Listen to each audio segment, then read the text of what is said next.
fabric I'm using for the underdress for this is this beautiful, very pretty fabric. $10 curtain from the thrift store. Also smells like old lady house, so we'll have to see if we can fix that.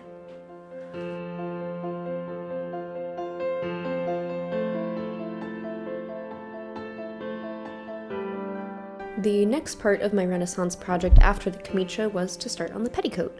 The first thing to do was to seam rip the hems of the curtains to get as much length as possible, and then I pressed everything flat so I wouldn't have any creases.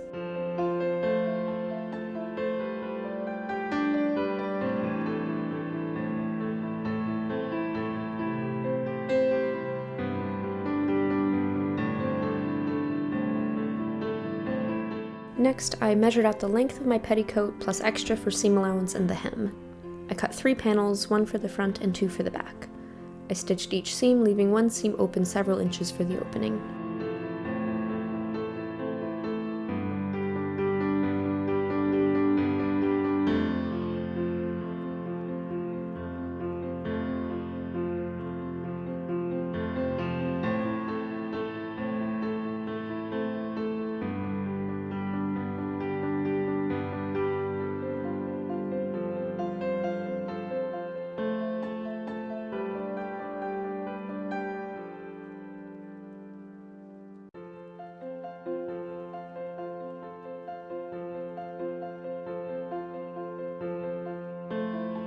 After the skirt was assembled, I ran 2 gathering threads along the top edge and used these to gather the skirt to the size I needed.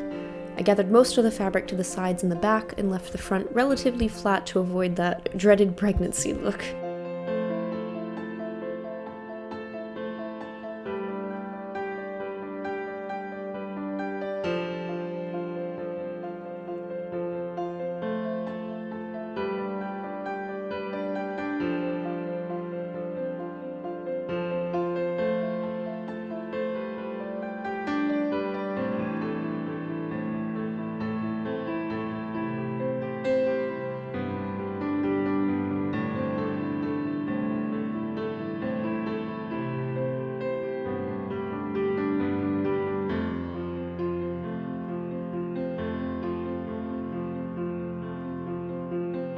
Before stitching the skirt to my waistband, I pressed my gathers flat with the iron. This makes it so much easier to stitch lots of gathered fabric down without getting something folded up and stitched into the wrong place.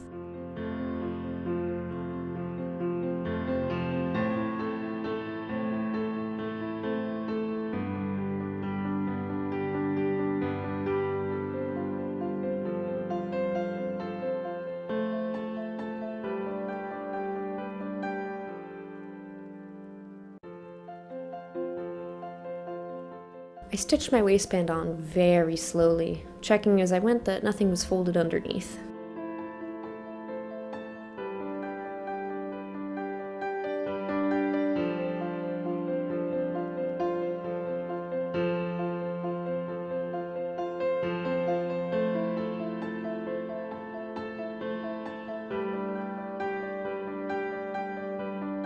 After stitching, I trimmed my seam allowance to about 3/8 of an inch to keep the waistband from getting too bulky.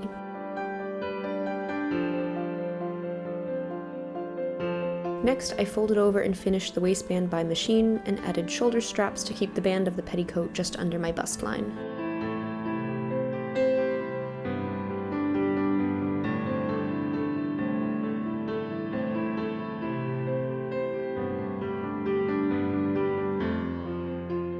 I cross-stitched the hem by hand with a single thread to keep my stitches as teeny as possible.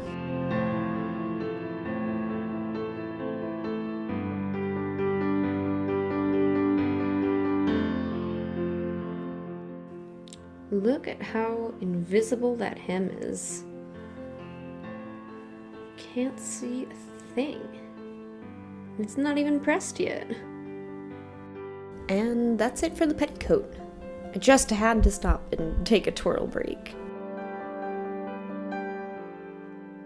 I flat patterned my dress bodice using a pattern I had previously drafted for another Renaissance style gown, which was worn over stays and gave me a good starting point for about how much chest squish I would get from a stiffened bodice. I cut my mock-up from cotton canvas and stitched a few bone tapes along the center front, and these will help to keep the front of the bodice flat and smooth.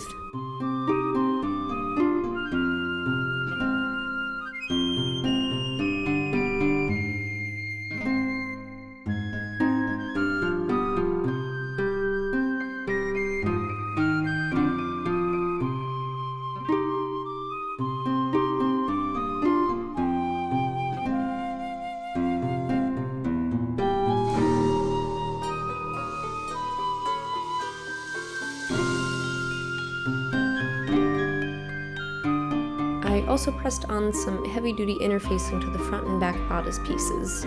Bodices at this time were quite stiff and did all of the bust support on their own, so I wanted it to be fairly sturdy. I then tried on the bodice mock-up along with a quick sleeve mock-up over my camecha and petticoat. The waist was a little loose, so I ended up shaving off a bit from each side to compensate. I also lowered and widened the neckline, as the necklines of the dresses I looked at for inspiration were quite open.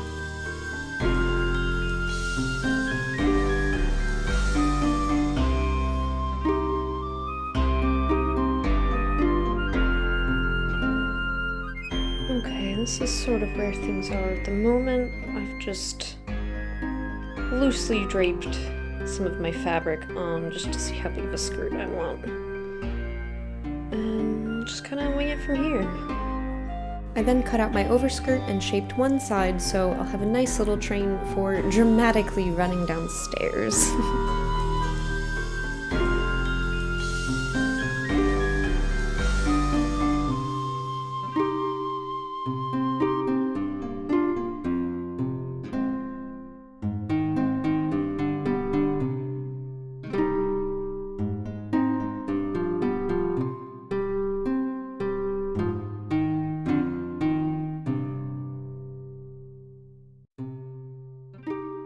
I did a tiny roll hem and carefully hand-stitched it so as little thread would show on the outside as possible.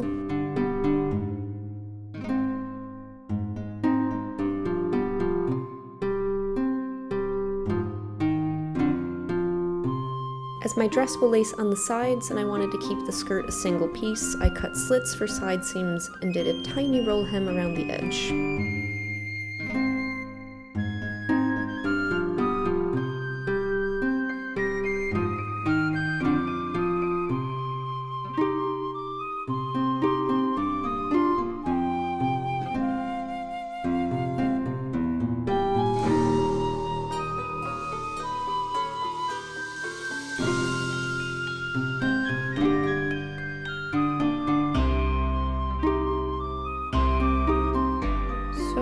Somehow I managed to cut out my skirt upside down and too short, and now I've got weird bubble butt. Huzzah. So, luckily, I had just enough fabric to redo the skirt and ended up repeating that entire process a second time, just right side up this time. After I definitely had it the right way up, I added trim to the front edges, which luckily I hadn't already done the first time.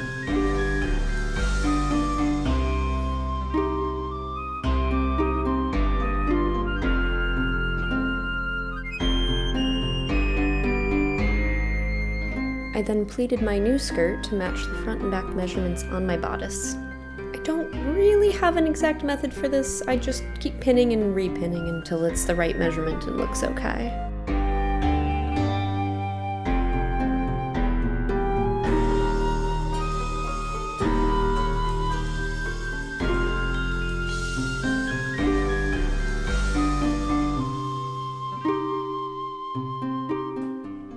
Well, my original design had this white, like almost stomacher piece in it, but I'm not really feeling it, so I might actually switch the bodice to just all blue, because this screams a little Party City generic historical costume to me at the moment. After that quick design test, I cut out my bodice pieces from the mistake skirt piece, which had already been pressed.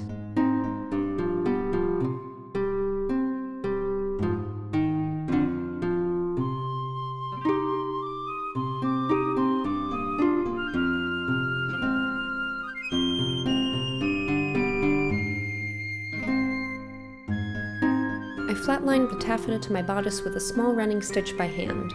This is easy to take out and adjust later if needed. So the next step on my bodice is to finish off all my edges. I've cut some shaped facings, some bias binding. I'm gonna sew that on.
After stitching my facing, I trimmed the seam allowance and clipped along the curves and corners. Once this was done, I flipped the facing to the inside and pinned it in place.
I finished the arm's eye in a similar fashion, just using bias binding in place of a facing.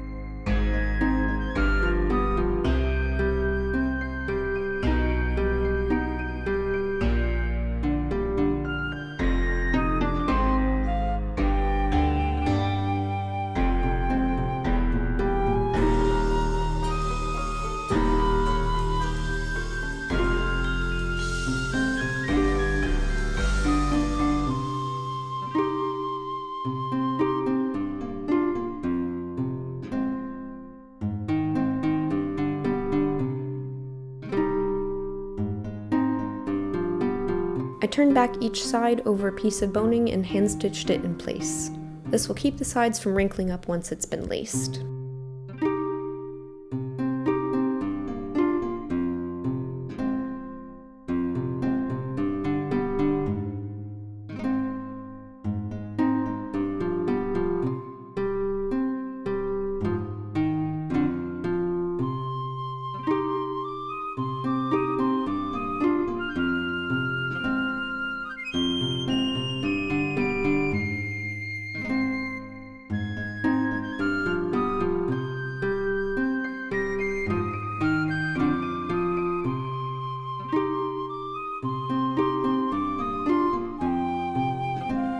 I cut holes and put in metal eyelets down the sides.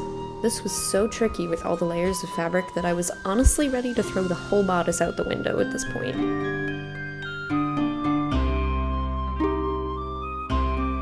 Cutting holes in your project is so scary! But I think I have my eyelet situation figured out. And it was a time. It was a good time, friends.